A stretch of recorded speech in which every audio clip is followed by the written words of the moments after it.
All right, welcome back. So today we're going to continue our discussion about some derivative rules. So the last video was mostly about the power rule, but within there were also those rules about like, hey, what if you're adding two functions or subtracting two functions? And those were pretty intuitive because it's just like, oh, take the derivative of each of them.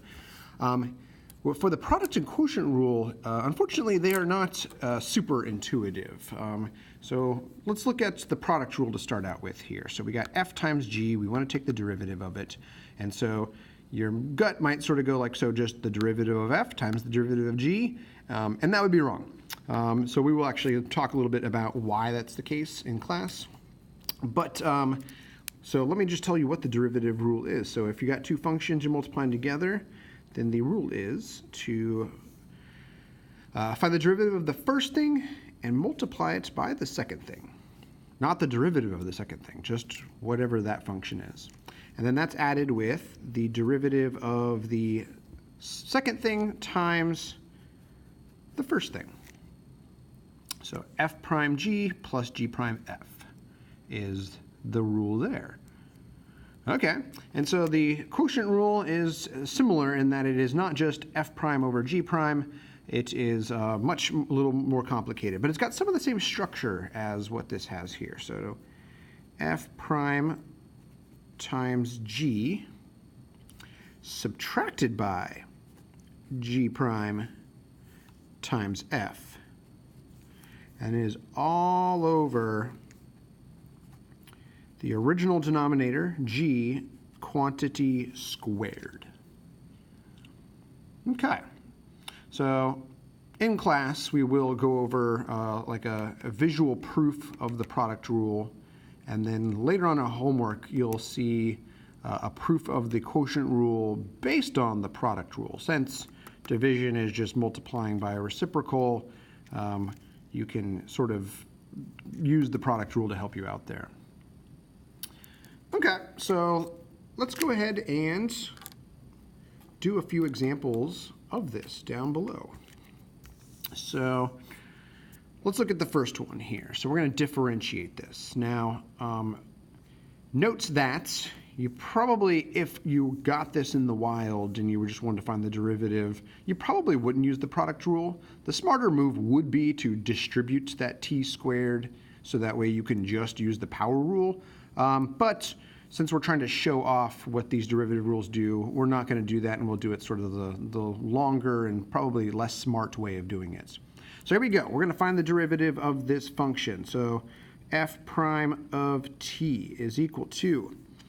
So something I usually like to do is sort of like notice what the two things that are being multiplied together and maybe like mark it up. So like here maybe I put a cloud around the t squared and a box around the 1 plus 7t, just so that way like my brain's like, cool, so that's the first thing, that's the second thing.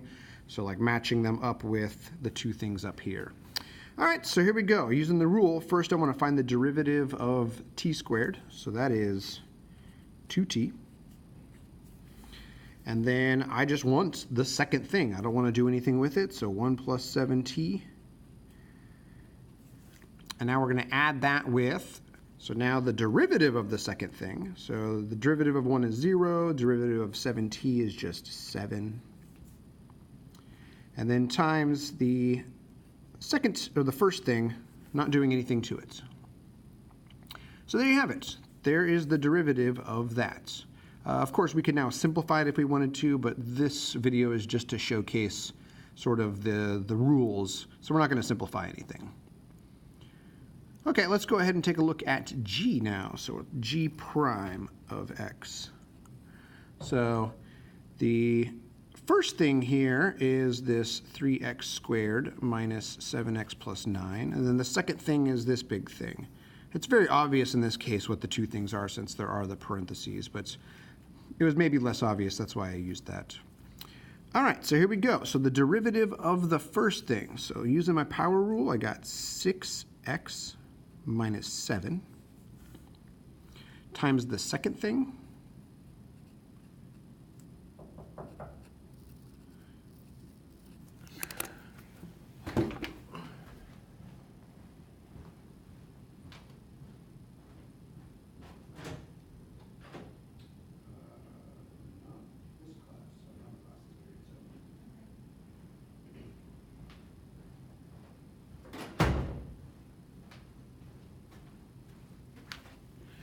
Sorry about that. If I couldn't edit this out, I got somebody knocking on my door. Okay, so derivative of the first thing times the second thing plus derivative of the second thing. So 3 times 14, 30 plus 42, there we go. X squared plus 16x. Oh boy, I've run out of room here. And then it's going to be times the first thing. So I'm going to just write it underneath here, but it should be next to it. I didn't leave space. There's a John Mulaney joke in here somewhere. Okay, there you go. So that is it. Derivative of the first thing times the second thing plus derivative of the second thing times the first thing. All right.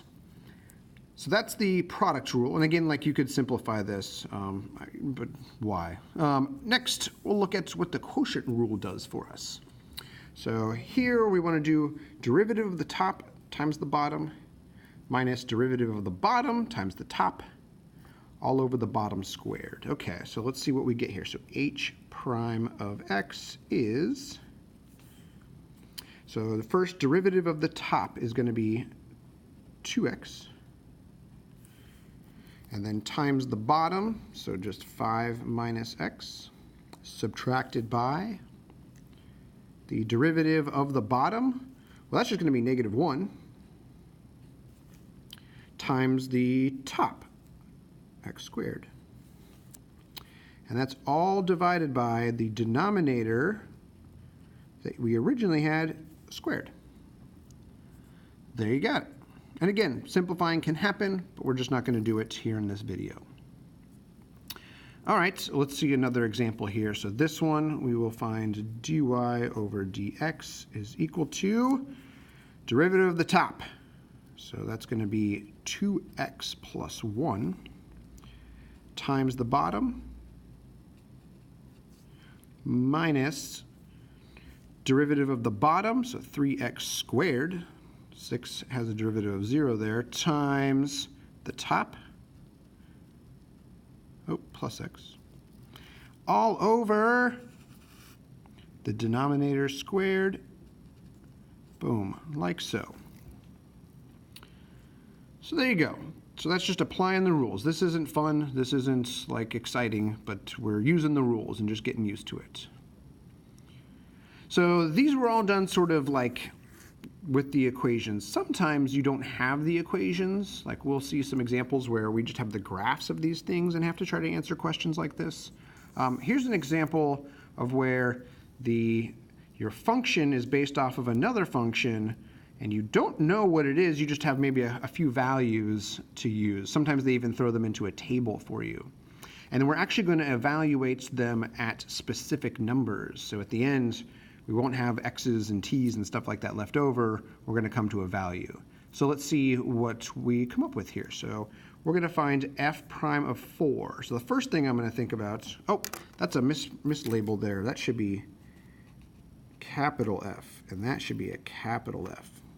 If you were wondering what is little f, that's a good question. Okay, so the first thing I'm going to do actually is find f prime of x. I'm going to think about this just generally and generically, okay? So if we do that, so we're thinking about what is the derivative of x times g of x. So that's a product. So the first thing in my product is the x. The second thing is the g of x. Okay. So derivative of the first thing. Well, the derivative of x is 1. Times the second thing. Well, that's just g. Plus derivative of the second thing. Well, that's just g prime of x. I don't have an equation for it, so I can't like plug in specific formulas here. I just got to throw in this notation. And then times x. Okay. So if like you make that look a little bit prettier, it is g of x plus x times g prime of x. All right, so now we're going to plug in 4. So let's do that. Switching colors here. So we want to find now f prime of 4. Since I've got the formula here, I'll go ahead and just plug it in. So g of 4 plus 4 times g prime of 4. Well, that's where we get this info from the problem here. So we get 2 plus 4 times, and that's -3, the derivative there. So what does that end up being? -10? Cool. And there you have it. So a common mistake that happens sometimes is students will plug in the 4 first and then take the derivative.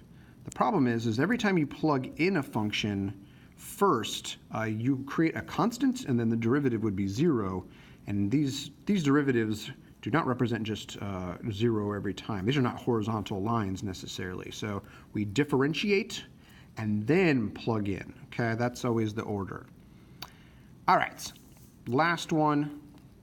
Let's go ahead and do this one here. So slightly different notation, but it means the same thing. So we want to take the derivative of this expression, and then we want to do x equals 4 at the very end there. So let's see here. Let's figure out what we get here. So d over dx of f of x over x plus 1.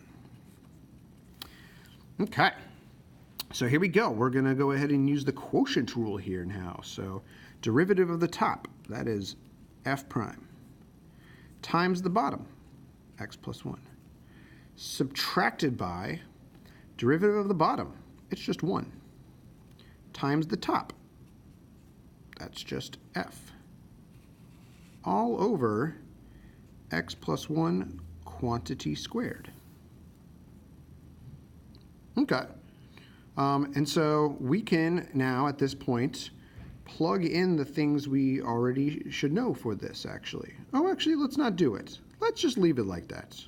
I was about to plug in what g prime was, because we had this big formula here. But that's ridiculous, because we're about to plug in 4. And then once we do that, you'll have f prime of 4, and I've already found that over here. So I was about to make more work for myself. Let's not do that. Okay, so now let's come over here and find this derivative at 4. I don't feel like writing the whole thing again, so I'm just going to write this at x equals 4. So that will be f prime of 4 times 4 plus 1 minus 1 times f of 4, all divided by 4 plus 1 squared. All right, so here we go. F prime of 4 we found in the previous problem. It is -10. We're going to multiply that by 5 minus 1 times f of 4. Okay, we just got to figure that out. So we're going to come back up to the original function, 4 times g of 4, which is 2. All over, and this will be 25 in the denominator. So this will be -50 and -8, so -58 over 25. There you go.